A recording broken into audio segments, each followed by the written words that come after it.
এটা স্বাভাবিক যে একজন ব্যবসায়ীকে আরেকজন ব্যবসায়ী যদি এভাবে দ্রব্যমূল্য বেশি উৎপাদন করে আপনার তেলের দাম যদি কমায় দেয়, সাদ্দামের ইগোতে লাগছে যে তাহলে আমি কি করব, ইরাকের আমি ইরাক সাদ্দাম হোসেন বলতেছে তাহলে আমি কুয়েতে যেহেতু এইভাবে তেল বেশি উৎপাদন করতেছে, মাত্রাতিরিক্ত তেল উৎপাদন করে তেলের দাম কমায় দিয়ে আমারও নিজের তেলের দাম কমায় দিচ্ছে, তাহলে আমি তাকে শিক্ষা দিব।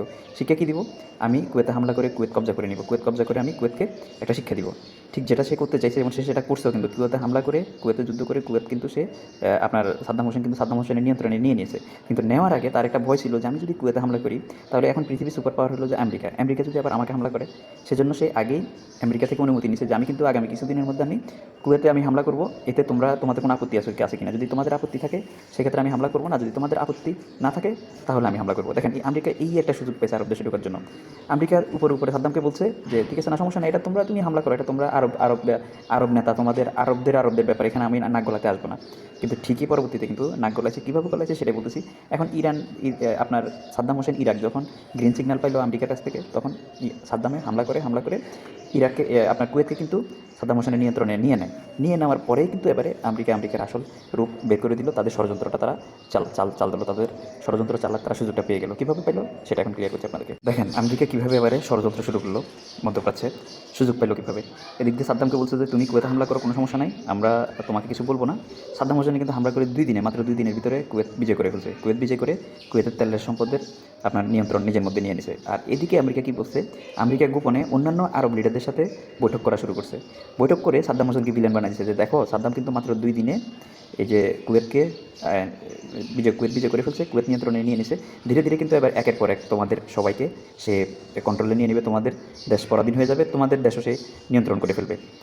এখন আরব নেতাদেরকে এভাবে স্যাটেলাইট কিছু ইমেজ দেখাইছে তখন, আজ থেকে 30 বছর আগে, যেগুলো ছিল সম্পূর্ণ মিথ্যে, মানে সাদ্দাম হোসেন সম্পর্কে মিথ্যা কিছু সংবাদ উপস্থাপন করছে তারা, যে সাদ্দাম হোসেনের কাছে এই অস্ত্র আছে, এরকম সাময়িক স্থাপনা আছে, সে নিজেকে এইভাবে শক্তিশালী করছে এবং তোমাদের এই যে আরব বিশ্বের মধ্যে সেই হচ্ছে সবচেয়ে বড় লিডার, কারণ সে 8 বছর ধরে ইরানের সাথে যুদ্ধ করে সেই একাই টিকে ছিল।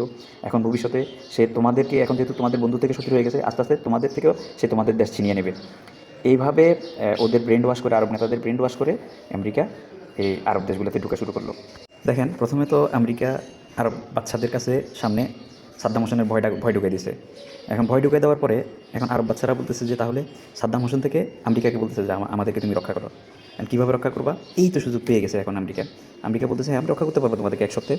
সেটা হচ্ছে তোমাদের প্রত্যেকের দেশে আমাকে বড় বড় সামরিক ঘাঁটি স্থাপন করার অনুমতি দিতে হবে। যদি দাও তাহলে আমি সামরিক ঘাঁটি থেকে আমি আরামসে সাদ্দামকে আমি ভ্যানিশ করতে পারবো। আর এটা তো আমেরিকার সাদ্দামকে ভ্যানিশ করার পরিকল্পনার আড়ালে ছিল আসলে পুরা আরব বিশ্বটাকে বা এশিয়ান কান্ট্রিগুলোতে ওখানে বড় বড় আপনার আর্মি বেসগুলো করে নিয়ন্ত্রণ করা। যে কথা সেই কাজ, আর্মি বেস স্থাপন করা শুরু হয়েছে। আরব নেতারা, সৌদি আরব সহ আরব নেতারা অনুমতি দিয়ে দিয়েছে।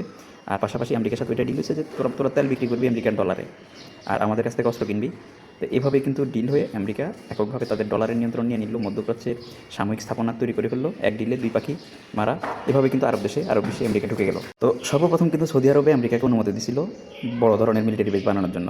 তখন সৌদি আরবটা কমপ্লিট হয়েছে, তখন এবারে দুবাই, বাহরাইন, কাতার, কুয়েত সবাই একে একে অনুমতি দিয়ে দিল, বেস তৈরি হয়ে গেল, আমেরিকার সামরিক ঘাঁটিগুলো তৈরি হয়ে গেল। আমেরিকার সামরিক ঘাঁটিগুলো আরব দেশে তৈরি হওয়ার সাথে সাথেই কুয়েতে হামলা করছে, সাদ্দাম হোসেনের উপরে হামলা করছে আমেরিকা। তখন হামলায় টিকতে না পেরে, যেহেতু চতুর্দিক থেকে হামলা করছে, সাদ্দাম হোসেন কী করছে, কুয়েতটাকে ছেড়ে দিয়ে সে ইরাকে চলে গেছে।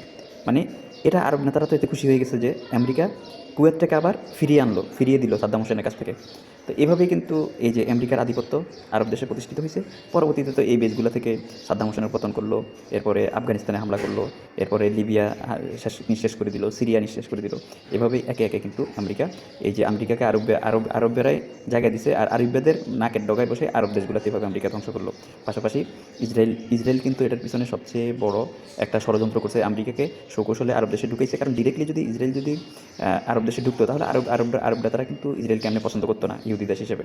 কৌশলে আমেরিকার মাধ্যমে ঢুকেছে আজকে সেই আরব দেশগুলোতে থেকে আরবদের নাকের ডগায় বসে ইসরায়েল এবং আমেরিকা মিলে আরব দেশে রাজ করতেছে এবং ইরানকে হামলা করতেছে।